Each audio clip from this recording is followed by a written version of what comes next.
Wie wäre es, wenn ihr Jungs mal richtig Geld verdienen würdet?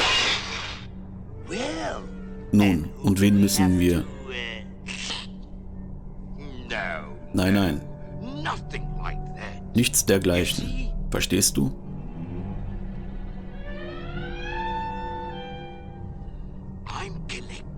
Ich sammle dumme kleine Jungs. Dumme kleine Jungs? Du weißt schon, die Ungehorsamen.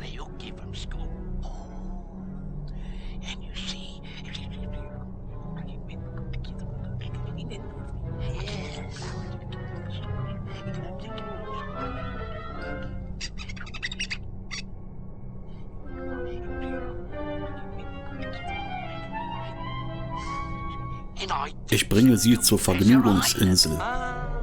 Oh, Vergnügungsinsel. Vergnügungsinsel? Aber das Gesetz? Nein, nein, es besteht kein Risiko. Sie kommen nie zurück.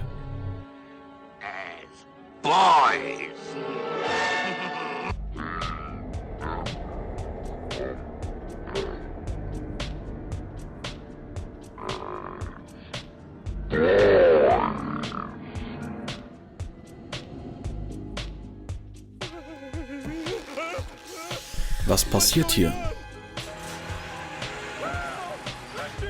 Ich wurde entführt.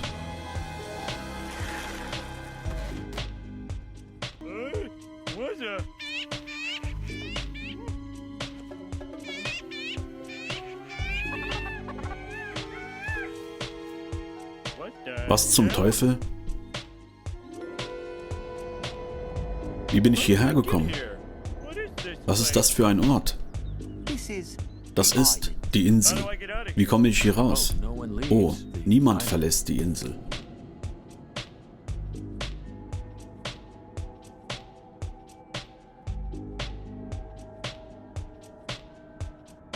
Achtung, ein paar verrückte Typen auf einer Insel irgendwo regieren im Versteckten die Welt.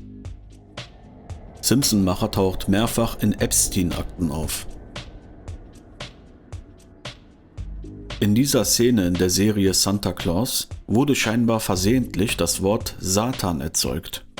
Die Kinder wollten eigentlich mit den Schildern das Wort Santa erstellen, aber sie machen es aus Versehen zu Satan, wodurch der Satz „Wir lieben dich, Satan" entsteht. Reiner Zufall oder einfach nur teuflisch? Santa ist ein Anagramm von Satan. Und jetzt schaut euch dieses Video an, was auf Cartoon Network veröffentlicht wurde.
Drei Typen mit Pyramiden in den Köpfen foltern Kinder.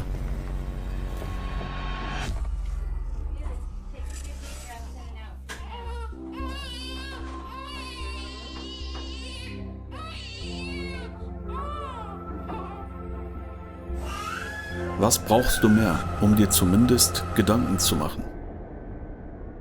Vielleicht brauchst du Folgendes. In diesem Artikel wird eine stark kritische Sicht auf Disney dargestellt.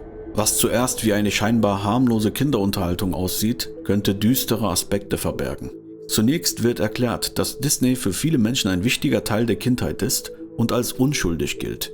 Der Text stellt diese Wahrnehmung jedoch in Frage und behauptet, dass es innerhalb des Unternehmens sowie in dessen Umfeld wiederholt Fälle von sexuellem Missbrauch gegeben habe. Es werden konkrete Beispiele von Mitarbeitern genannt, die wegen entsprechenden Straftaten verurteilt oder verhaftet wurden. Daraus leitet der Artikel die Vermutung ab, dass solche Fälle möglicherweise häufiger vorkommen könnten, als öffentlich bekannt ist. Darüber hinaus geht der Text auf die Inhalte von Disney-Filmen ein. Es wird behauptet, dass in verschiedenen Filmen versteckte Symbole vorkommen, die mit pädophilen Codes in Verbindung gebracht werden. Diese Symbole seien teilweise von Behörden wie dem FBI dokumentiert worden und würden angeblich in Filmen, Serien oder sogar Kinderprodukten auftauchen. Ein weiterer Schwerpunkt liegt auf der Interpretation von Filmhandlungen. Am Beispiel von Pinocchio wird argumentiert, dass bestimmte Szenen Parallelen zu Themen wie Kinderhandel oder Ausbeutung hätten. Der Artikel beschreibt etwa die Handlung rund um die Pleasure Island als eine mögliche Anspielung auf Entführung, Manipulation und Missbrauch von Kindern. Des Weiteren ist in Disney-Filmen der Altersunterschied in Beziehungen bemerkenswert, etwa bei klassischen Prinzessinnen und ihren Partnern. Allerdings wird auch erwähnt, dass diese Altersangaben oft nur geschätzt sind und nicht offiziell bestätigt wurden. Das Werk Alice im Wunderland von Lewis Carroll gilt als eine der einflussreichsten Kinderbücher der Literaturgeschichte. Gleichzeitig besteht seit langem eine Kontroverse über sein überdurchschnittliches Interesse zu jungen Mädchen. Bis heute ist unklar, ob es sich dabei um harmlose Zuneigung oder problematische Neigungen handelte. Besonders rätselhaft ist eine fehlende Tagebuchseite, die möglicherweise erklären könnte, warum der Kontakt zu Alice Liddell, die Inspiration für Carroll für Alice im Wunderland war. Einige sehen in diesem Werk einen viel größeren Sachverhalt. Es ist an sich widersprüchlich, dass Generationen von Eltern ihren Kindern Alice im Wunderland vorlesen, während zugleich seit langem eine Debatte über die Person ihres Autors besteht. Carroll pflegte enge Beziehungen zu Kindern, insbesondere zu jungen Mädchen, für die er seine Geschichten entwickelte und denen er sie vorlas. Zudem fertigte er Fotografien von Kindern an. Glaubst du, es ist Zufall, dass es heute Folgendes gibt? Die sogenannte Alice im Wunderland-Technik ist eine psychologische Methode, die darauf basiert, Menschen durch gezielte Verwirrung beeinflussbarer zu machen. Im Kern geht es darum, dass widersprüchliche Informationen schnelle Wechsel zwischen Gegensätzen, zum Beispiel Lob und Kritik, Chaos und Ordnung oder unerwartete Reize das logische Denken destabilisieren. Wenn Menschen in einen Zustand der Verwirrung geraten, suchen sie automatisch nach Orientierung. Genau in diesem Moment werden sie besonders empfänglich für einfache Botschaften oder klare Anweisungen. In diesem Artikel, aber auch in vielen anderen Quellen wird behauptet, dass die Ursprünge dieser Technik teilweise auf psychologische Experimente und Verhörmethoden zurückgeht, Stichwort MK-Ultra, insbesondere im Kontext des Kalten Krieges. Dort wurde untersucht, wie man durch gezielte Desorientierung die Widerstandsfähigkeit von Personen schwächen kann. Auch Konzepte wie kognitive Dissonanz spielen eine Rolle. Wenn das Gehirn widersprüchliche Informationen nicht auflösen kann, entsteht ein innerer Druck, der durch einfache Erklärungen reduziert wird. Und jetzt die Frage aller Fragen. Sind die modernen sozialen Medien eine Art Alice im Wunderland-Programmierung? Plattformen und Influencer arbeiten demnach häufig mit starken Gegensätzen, emotionalen Schwankungen und provokanten Inhalten. Nutzer werden zwischen positiven, negativen und widersprüchlichen Eindrücken hin und her gerissen, was sie länger beschäftigt und gleichzeitig empfänglicher für klare, vereinfachte Aussagen macht. Jeder kann dies heute mit dem Übermaß an Informationen mittels immer kürzer werdenden Videos sicherlich bestätigen. Natürlich kann die Technik auch im Marketing oder Storytelling eingesetzt werden. Dort kann man gezielt mit Überraschung, Kontrasten oder Paradoxien arbeiten, um Aufmerksamkeit zu erzeugen und anschließend verständliche, hilfreiche Inhalte zu liefern. Entscheidend sei, dass die Verwirrung am Ende aufgelöst und dem Nutzer echte Klarheit geboten wird. Alice im Wunderland könnte tatsächlich, laut vielen Quellen, der Kern einer bösartigen Technik sein. Und abgesehen von all den Neigungen, die Lewis Carroll vielleicht hatte, ist nicht ganz klar, ob man ihm gezielt die Manipulation des Kindes mit solchen Techniken vorwerfen kann. Der heutigen Welt jedoch kann man vieles vorwerfen. Dazu kann man folgenden Artikel anführen. Viele Informationen über Walt Disney sind schwer zu verifizieren. Solche Quellen findet man nicht in den ersten 10 Seiten von Google. Ich möchte diesen Artikel einfach nur vorlesen, um das Hinterfragen anzuregen. Alles ohne Gewähr. Walt Disney war ein Freimaurer des schottischen Ritus, ein Okkultist auf hohem Niveau. Er war der König der Kinderpornografie, der direkt mit den Okkulten, dem Vatikan und der CIA arbeitete, um die Gedanken der Kinder zu kontrollieren, um sexuelle Bilder und Gedanken in ihnen zu erzeugen. Sämtliche seiner Filme sind voller sexueller und okkulter Symbolik, manche Beispiele sind eklatant, andere sind subtiler und Zaubersprüche, die vom Mainstream stark gefördert werden. Es ist bekannt, dass ein Kind in den ersten 5 Jahren seines Lebens am meisten lernt. Deshalb ist es problematisch, wenn Walt Disney und andere Mainstream-Cartoons heute unsere Kinder unterrichten. Sie wollen die Köpfe unserer Kinder mit diesen Symbolen pervertieren. Walt Disney nutzte die Musik von Le Sacre du Printemps, ein Musikstück, das ein heidnisches Ritual beschreibt, in dem sich eine Jungfrau aufopfert, indem sie sich zu Tode tanzt. Laut CIA-Informanten wurden im Jahr 1977 Fachleute einbezogen, um die unterirdischen Tunnel in Disney World zu bauen. Disney war von Karikaturen, Natur und Kindern begeistert und hatte einen instinktiven Sinn für qualitativ hochwertige Cartoons. Und jetzt wird es etwas härter. Alles ohne Gewehr. Hinter verschlossenen Türen wurde Walt Disney zu einem extrem sadistischen Pornokönig, der Snuff-Pornofilme genoss. Disneys Interesse an Kindern war also alles andere als altruistisch.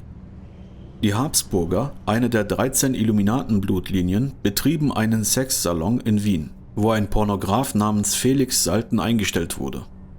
Salten hatte ein Buch namens Bambi geschrieben, das von bekannten Kommunisten Whittaker Chamber ins Englische übersetzt wurde. Die Eliten begannen zu jener Zeit, die Wurzeln für die heutige Umweltbewegung zu legen. Und das Buch Bambi appellierte an Disney, der Tiere mehr als Menschen mochte. Das Buch erzählt, dass zahme Tiere Menschen als Götter betrachten, während die wilden und freien Tiere Menschen als Dämonen sehen. Letztendlich sahen die Tiere alle Menschen einfach als gleichwertig an, als ein bösartiges Tier, das nur getötet werden kann. Disney wies seine Zeichner an, die Tiere zu personifizieren und sie dazu zu bringen, menschlich zu wirken. So wurde Bambi christlich artig dargestellt und die anderen Tiere hielten ihn für einen Prinzen. Wegen seiner sexuellen Abweichung ließ Walt Disney seine Genitalien stundenlang in Eis packen. Die Kinder wurden angehalten, ihn als Onkel Walt anzusprechen. Für die, die wissen, dass sich die Programmierer traditionell Onkel nennen lassen, spricht dieses Beharren Bände. Weil er viele seiner Nächte in den Disney-Studios verbrachte, hatte er später sein eigenes privates Wohnquartier im Zentrum von Disneyland. Er litt unter immer wiederkehrender Schlaflosigkeit, die er mit Alkohol und Beruhigungsmitteln bekämpfte.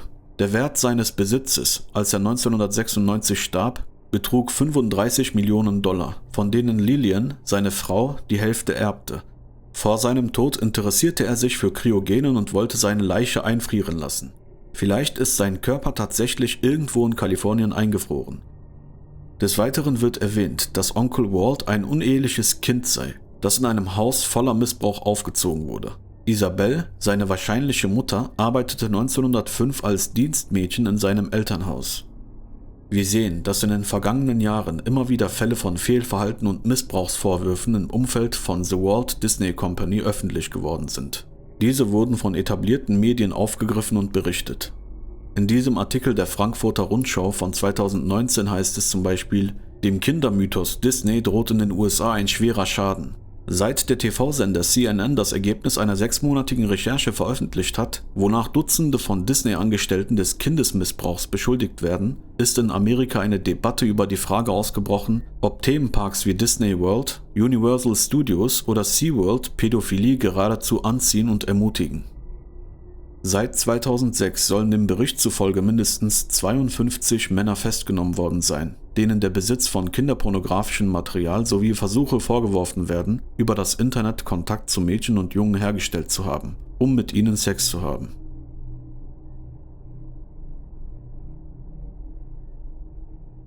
Mit all diesen Informationen stehst du nun da.